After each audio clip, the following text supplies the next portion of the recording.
જેની કોઈની સાથે તુલના ન થઈ શકે એવા અતુલિત બળના ધામ, સુવર્ણ પર્વત જેવું જેનું શરીર છે,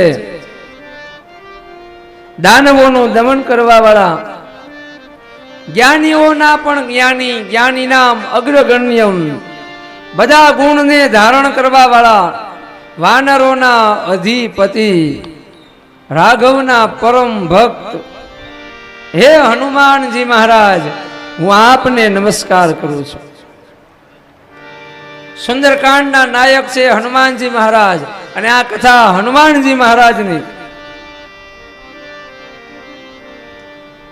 અને હવે સુંદરકાંડની પહેલી ચોપાઈ ગોસ્વામીજી લખે, જામવંત કે વચન સુહાય, जामवंत के बचन सुनाए, सुनी हनुमंत हृदय भाए.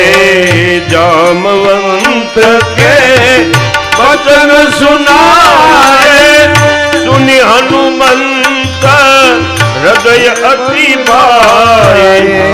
तब लगी मोही परीखे उत्तम भाई, सुनी दुख कंद मूल फल खाई. श्री राम जय राम जय जय राम, श्री राम जय राम जय जय राम. कहे श्री राम जय राम जय जय राम, श्री राम जय राम जय जय राम, श्री राम जय राम जय जय राम. जय हो. જામવંતજીના વચનને સાંભળી હનુમાનજી પ્રસન્ન થયા. જામવંતજીએ હનુમાનજીની શક્તિઓ ને જાગૃત કરી છે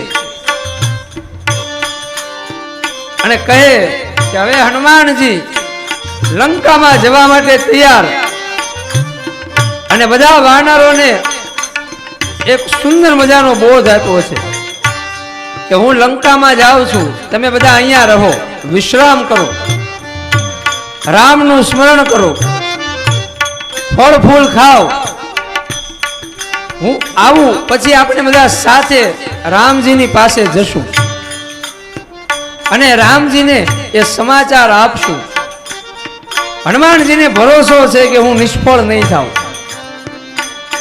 અને કહે કે એક સુંદર પર્વત, અને આ પર્વતના શિખર ઉપર હનુમાનજી મહારાજ ઊભા છે. જાણે કે એક પર્વતની ઉપર બીજો એક પર્વત ઊભો હોય, આજ હનુમાનજી મહારાજ એવા લાગે છે. સિંધુ તુર એક ભૂધર સુંદર, ભગવાન હનુમાનજી મહારાજ ભૂધરાકાર બન્યા અને વારંવાર વારંવાર વારંવાર રઘુવીરનું સ્મરણ કરી જય શ્રી રામ જય શ્રી રામ જય શ્રી રામ એવો નાદ કરી અને હનુમાનજી મહારાજે છલાંગ લગાવી છે. સિંધુ તુર એક ભૂધર સુંદર, કૌતિક બુદ્ધિ ચढ़े ઉતાર, બાર બાર રઘુવીર સંભારી, તરકે પવન તનય બલ ભારી. શ્રી રામ જય રામ જય જય રામ, श्री राम जय राम जय जय राम. जब लगी आवो सीत ही देखी, हो यही काजू मोही हरस विशेषी. यह कही नाई सबन कहूँ माथा, चले हरसी अधरी रघुनाथा.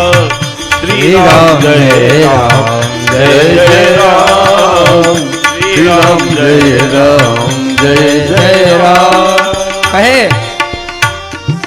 કે હનુમાનજી મહારાજે પર્વત ઉપરથી છલાંગ મારી અને એ સમયે એ પર્વત છે પાતાળમાં ચાલ્યો ગયો.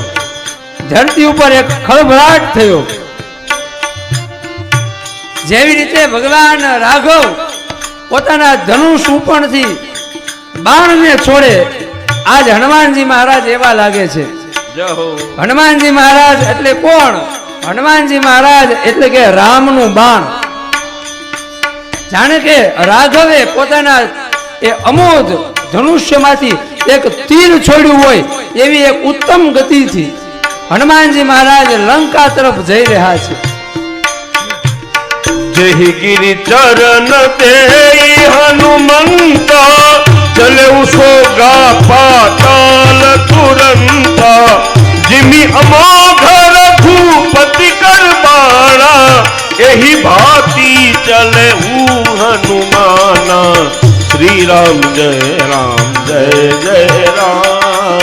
श्री राम जय राम जय जय राम जय जय राम श्री राम जय राम जय जय राम श्री राम जय राम जय जय અને હનુમાનજી મહારાજ જઈ રહ્યા છે. મેનાક નામનો એક પર્વત એ સમુદ્રમાં છુપાયેલો હતો.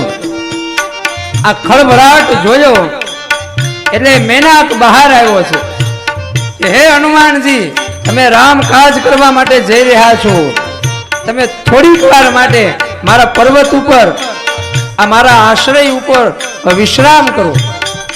અને કહે છે કે હનુમાનજી મહારાજે કહ્યું કે હું રામનું કામ કરવા માટે જાઉં છું, અત્યારે મારે કોઈ વિશ્રામની જરૂર નથી. રામ કાર્ય પૂરું થશે પછી જ મને વિશ્રામ મળશે. जल निधि रघुपति दूत बिचारी ते में नाथ होई समारी श्री राम जय राम जय जय राम हे हनुमंत ते ही परसान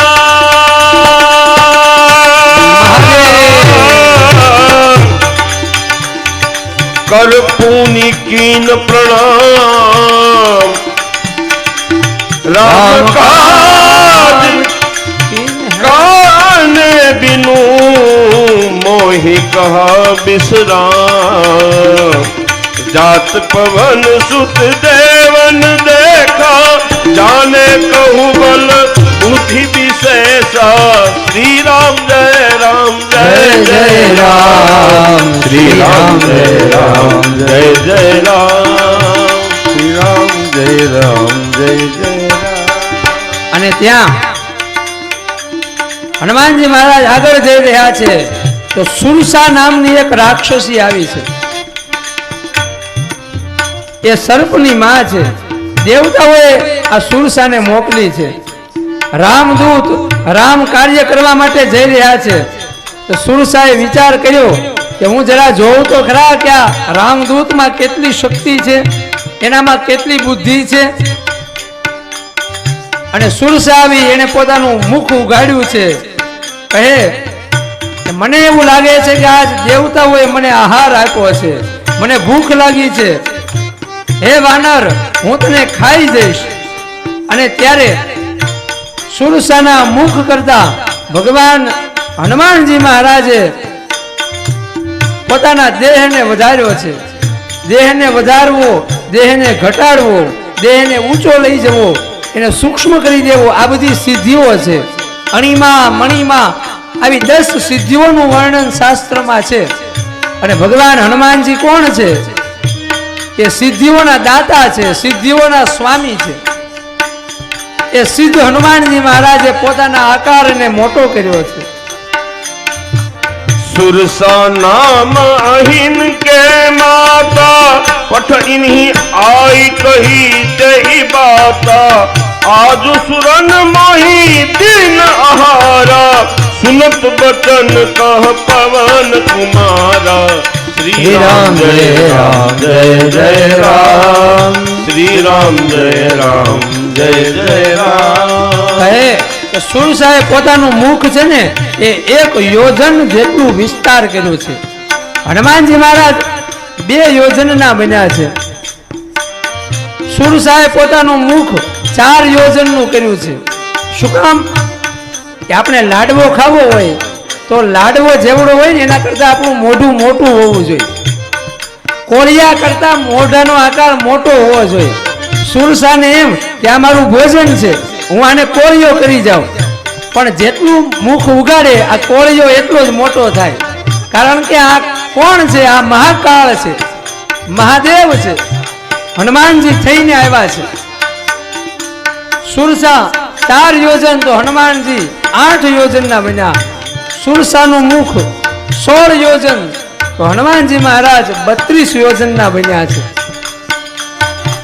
જસ જસ સુરસા પદનું બઢાવા, તાસુ દૂન કપી રૂપ દિખાવા.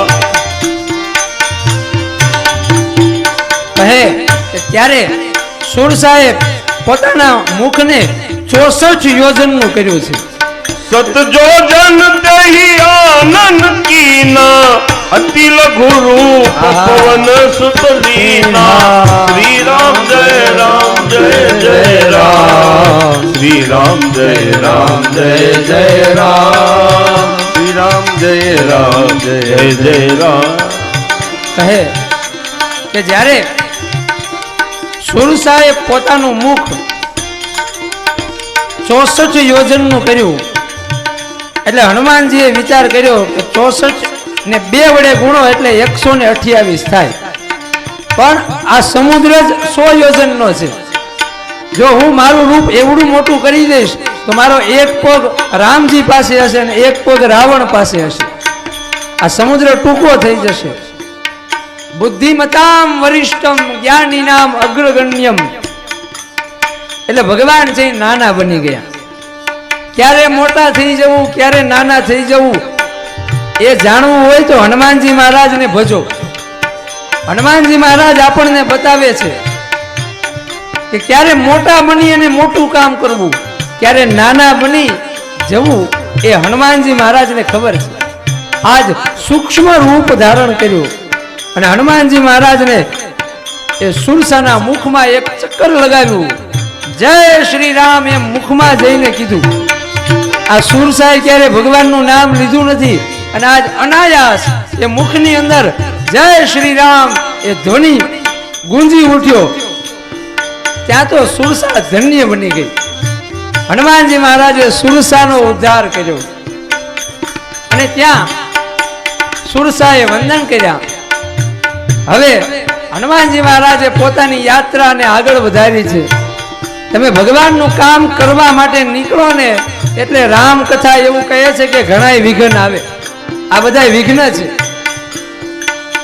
કોઈ એમ કે હવે ત્યાં શું છે, ત્યાં જવાની કાંઈ જરૂર નથી, અહીંયા આરામ કરો ને ઘરે આરામ કરો. આવો તડકો છે, તડકામાં કથા સાંભળવા જવું. પર્વત આવ્યો કે હનુમાનજી તમે આરામ કરો. રામજીએ કીધું કે મારે આરામ નથી કરવો, મારે રામનું કામ કરવું છે. સુરસા આવી, કોઈ મારવા માટે આવે, અપમાન સહન કરવું પડે, નિંદા સહન કરવી પડે, તિરસ્કાર સહન કરવો પડે. રામનું કાર્ય કરવા માટે આપણે આગળ વધીએ એટલે આ બધા વિઘ્ન છે. અને આ વિઘ્ન દૂર કઈ રીતે થાય?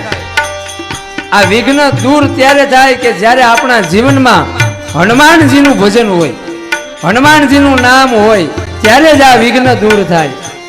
राम काजू सब करी हूँ, तुम बल बुद्धि निधान. आशीष दे गई सो हरची चले हनुमान, हरची चले हनुमान.